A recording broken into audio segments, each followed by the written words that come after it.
back to the chalet. I realize now that I never should have moved her. Well, Daryl, it's not your fault.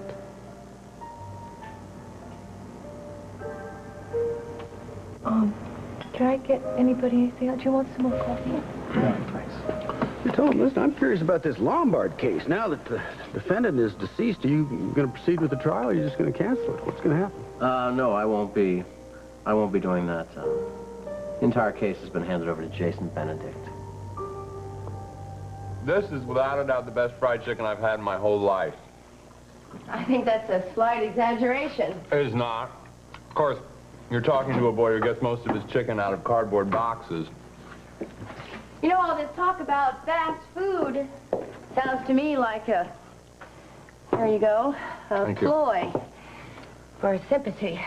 It's true. I'm feeling desperately sorry for myself every time I think of our little fishing cove on the Amalfi Coast and that Epicurean feast. I'll never forget that calamari. The squid surprise? Yeah. That was an amazing trip. I mean, it started out like fantasy, and then it just got very, very real. Yeah, it did. It got very real. I mean, it changed me. Me too.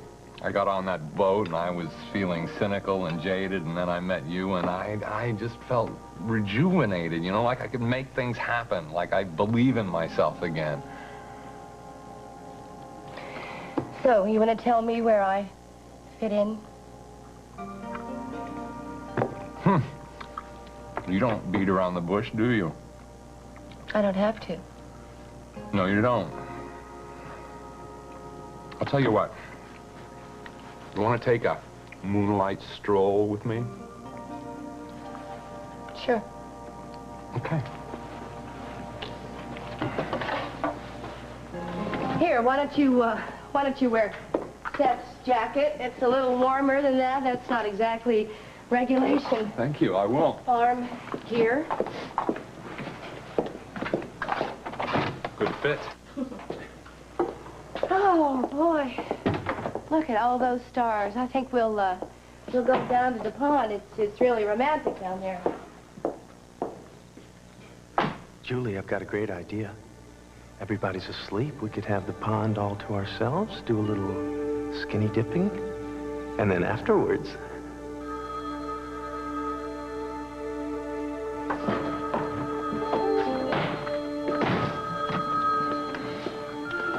Flo. Oh, hi, Angel. I'm glad to be back.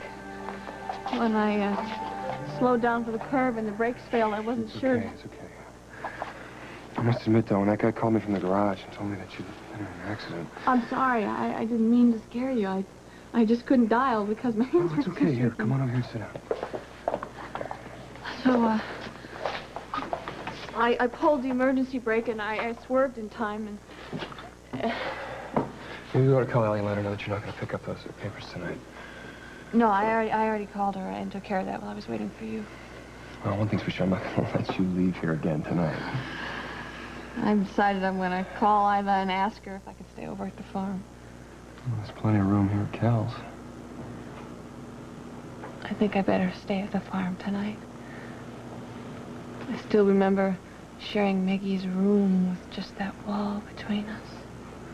And pretty soon, that wall is going to be gone forever. I'll heat us up some coffee. Then you call Iva. You know, it's probably my imagination, but I couldn't stop thinking about what happened to you the other night. I kept wondering... Yeah, that crossed my mind, too, but the mechanic said that it wasn't an unusual problem, and I hadn't had the car serviced in a very long time, so... Did he say anything else? It'll be ready sometime tomorrow, and he will give me a full report on why the brakes failed. Well, I'm anxious to hear what the problem was. Yeah, me too. Though, actually, there was something odd at the garage. Like what?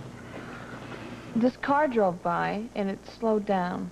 And wouldn't thought anything of that, but the same car came back in the opposite direction while I was waiting for you, and it slowed down again.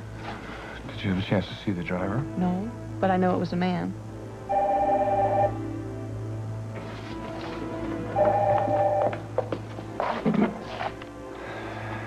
Hello? Hello? Look, I know somebody's there. What do you want? Antonio's painting his portrait.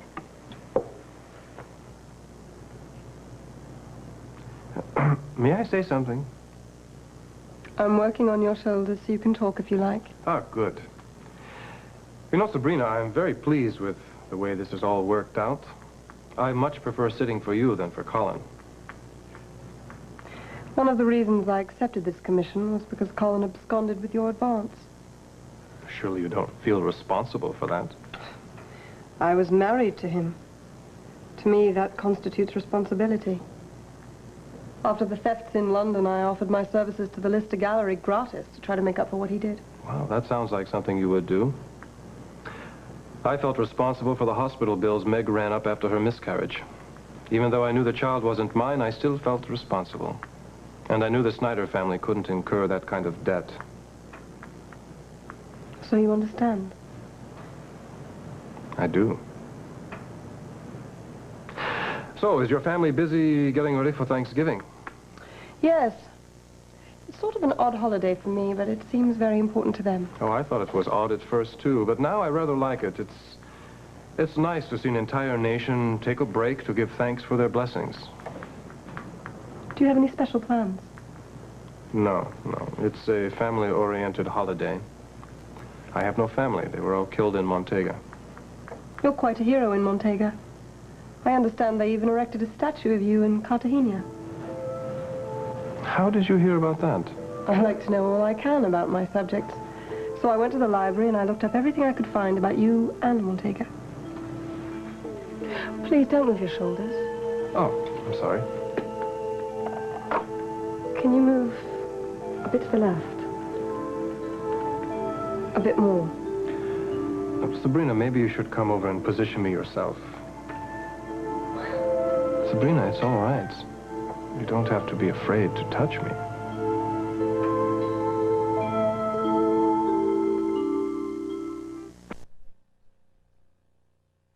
Do you ski? No, not really.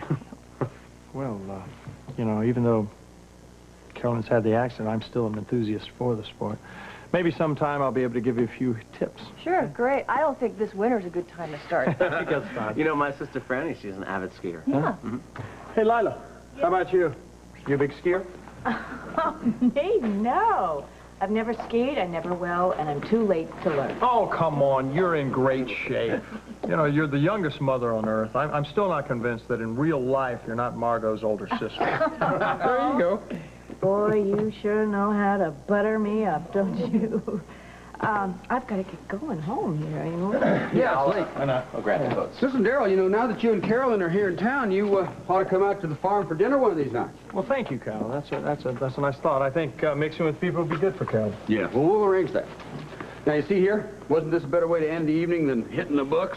Well, I'm going to pay for it in class tomorrow. Oh, you're so dumb. Yeah, right. Bye-bye, Mama. Hey, you Bye, Dale. Bye-bye. Good night. Thank you. Thanks for coming. Get you there? No, Sleep there. Sorry. There you go. Darrell? Okay. Pleasure. Drive safely.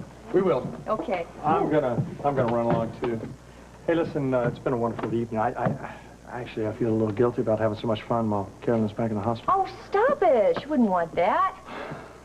Well, thanks again for a great evening. No, thank you. You're the one that paid at Mona Lisa. Oh, it's no problem. Hey, gorgeous. I'll see you later. Okay. Oh. You still have not changed a bit. Oh, man, you still know what to say to girls. See you later. Get out of Bye-bye. here. You still have not changed a bit. That's a cheap imitation. Oh, you want cheap, huh? All right, you haven't changed a bit, you know what Stop I it mean? now. I thought you and Daryl got along just fine. Yeah, he does know how to charm the ladies, like you said. Oh, well, he's always been like that, you know. He was a big jock in high school, so he had guys around, but he was surrounded by women. Well, he had a good taste to hang out with you, didn't he? Don't you ever forget it. Enough about Darryl. I wish I knew who called earlier. I could tell somebody was on that phone. It was probably Caleb calling for Cal. Yeah, you're probably right. And he hung up when he heard my voice.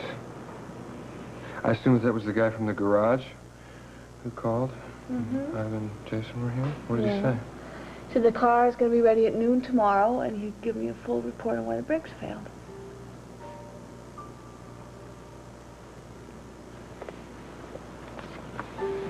What is it? I was just remembering everything that went through my mind when he called and told me that you'd been in an accident. I believe if I'd... You're not going to lose me now. Because you're back in my life, and I've never felt so safe or so loved.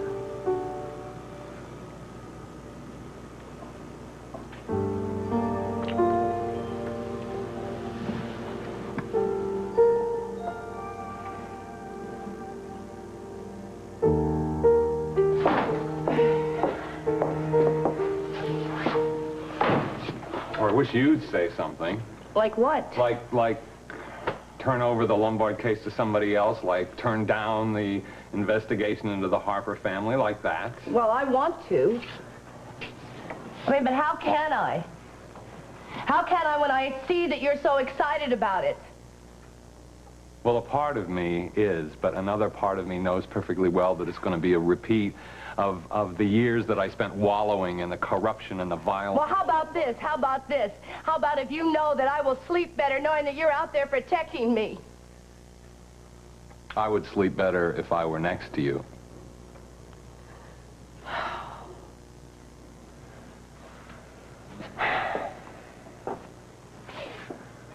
Why can't my life be as simple and as straightforward as it was on the SS Napoli? Because life isn't simple. You're not a simple man.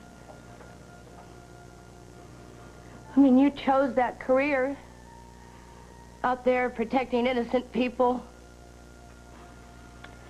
As I said, you have to make sacrifices. Now, if I'm going to accept the Attorney General's offer to head the Harper investigation, I'm going to be working undercover, and I'm going to be putting myself and anybody close to me in danger. Now, I cannot ask you to share that. Can I?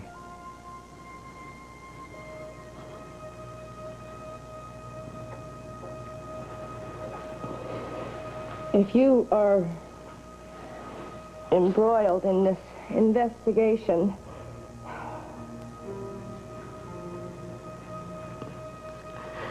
how much time is there going to be for me? Not a hell of a lot.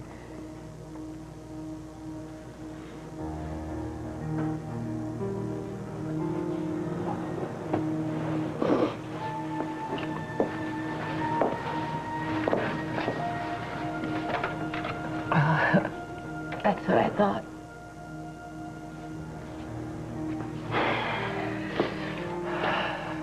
I'm at such a crossroads here. That's why I came out here, because I wanted to discuss this with you, because it's going to affect both of our lives for a long time. I think you already made that decision a long, long time ago.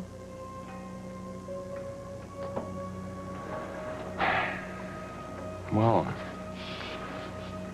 it looks like we're back to the reality that we both dreaded so desperately.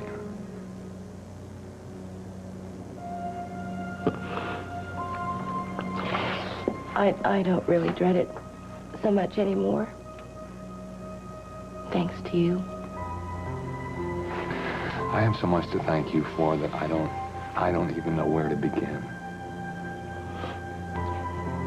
Well, why don't you let me begin?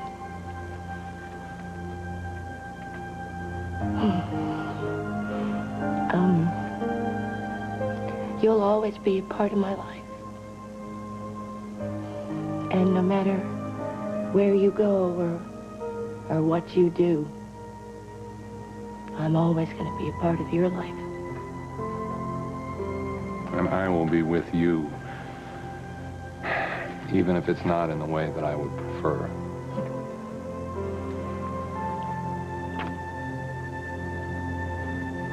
Hey, it was a good time while it lasted.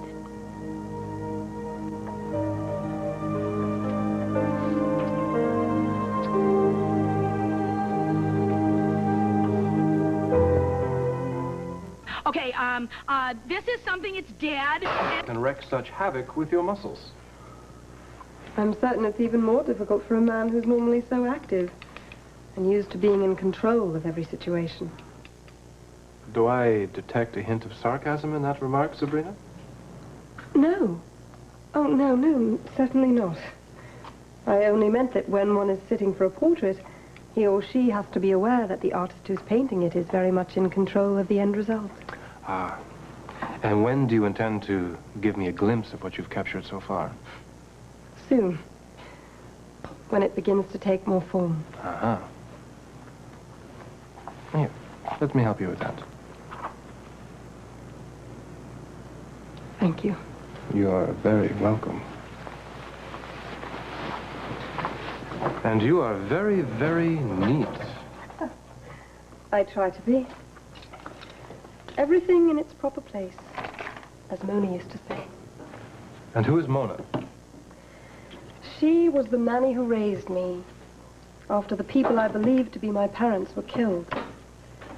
And then later, when I was a young woman, she became my dearest friend.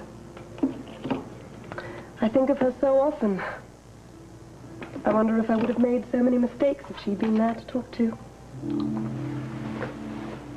But little use in wondering what might have been. Is that another of Mona's sayings? No. That's mine, actually. I've tried to live by it since the awful truth came out about Colin. Well, you know, Sabrina, I've learned that out of truly bad experiences, there often comes some good. I'd very much like to believe that. Well, take our situation as an example. Colin disappears, so you feel obliged to do my portrait. If that hadn't happened, I wouldn't have had a chance to meet you. Not much of an opportunity, I'm afraid. If there's one thing I'd like to change about you during the course of these sittings, it's that. What? The way you're constantly putting yourself down. Sabrina, you seem to have a very low self-esteem. You should be proud of yourself. You're successful, you're talented. You're very beautiful when you're not trying to hide it. Please, I wasn't, as you Americans put it, fishing for a compliment. I've never had a great deal of confidence. Except where my work is concerned, and only recently there. My mistake in ever marrying Colin in the first place was one I paid for dearly. It's hard to believe in yourself as a woman when the man who supposedly loves you finds his satisfaction through the company of other women. Well, Sabrina, Crowley is a fool. He's proven that yet again since your divorce. So why should you care what he thinks of you? Because I grew to love him. I put my trust, my future happiness in his hands. And because it's an area of my life that still frightens me a bit. Competing with other women for the love and attention of a man. So you do everything humanly possible to make it appear as though you're not competing. Well, Sabrina, we've all been hurt. After my experiences with Meg and Sierra, I could have lost all self-confidence. Neither of them married me for love. Our divorces were ugly with unpleasant accusations, but that's when you have to look inside yourself and find your own self-worth. You can't judge yourself based on someone else's opinion of you. What are you doing? It's all right. I'm just going to start removing some of your defenses. No, it's all right. please. Look, I know you can think for yourself. I know you have the courage to form your own opinions. Otherwise, you wouldn't be standing here with me now in my own home, especially given your family's opinion of me. I do try to always judge things. I mean, people. For myself. I can see that you do. But you need to use that same judgment when you form an opinion of yourself. I think I can help you.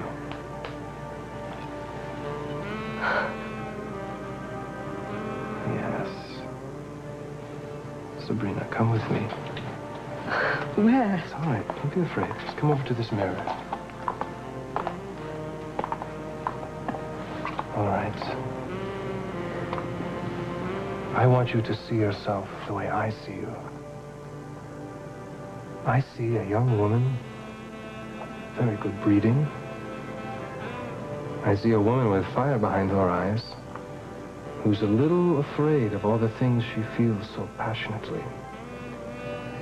I see a woman who's eager to love and to be loved. A woman who's a little bit afraid of all those things, yet wants them. Do you see the woman that I see, Sabrina? I'm not certain. Then I'll make you see her through my eyes. I'll make you feel your own passion to the passion that you ignite in me.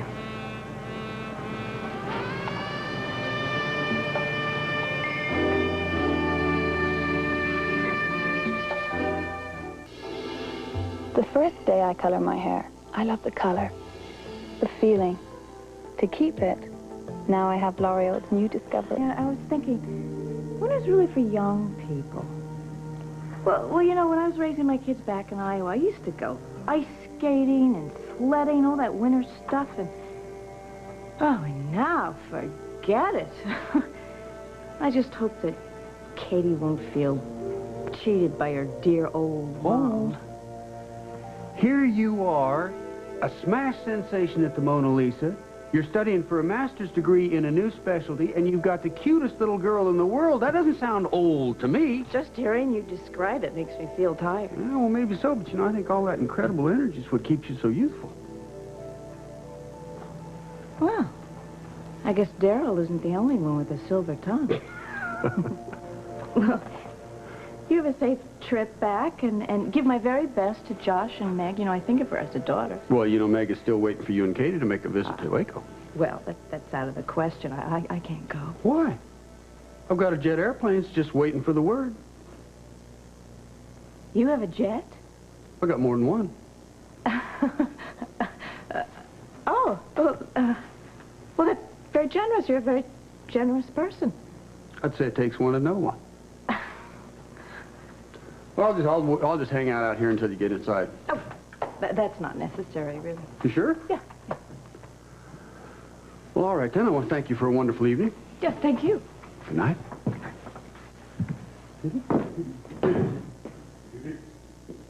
Whew. Courtney, do you want me to help you dry there? No, thanks. I can manage on my own. Something bugging you? No? Come on, I know better. I'm just upset about the way you put down my taste in literature in front of Seth. I'm sorry. Taste in literature? Come on, Courtney, get real. How can you put down Amber to Moore when you've never even read her? Well, okay, all right. Why don't you loan me one? I'll read it over the weekend. You'd hate it. Oh, Courtney, come on. Look, I'm trying to be fair.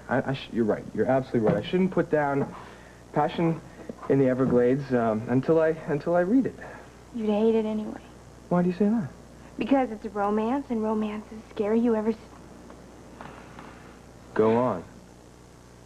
Go on. No, I don't want to go away with bad feelings between us. I know what you're going to say anyway. You're going to say, since Julie, right? Yeah. I don't understand why you're so afraid of love, because you got burned once.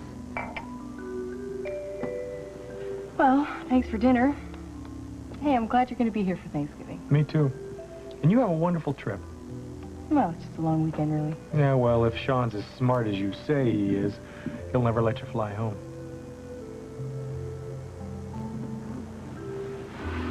Well, I guess I should go before I make a fool out of myself, huh? Yeah. You know something? I am glad that we can be friends. Does that mean I have the right to a goodnight kiss?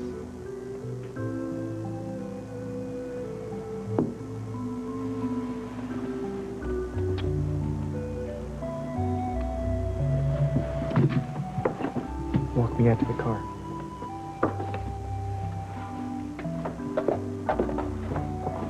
Boy, that guy is moving in on Franny when he gets to Zurich. Just in the nick of time. I'll get it. Maybe it's Sean. Hello? Sean, hi! What time is it in Zurich? You are so very, very lovely.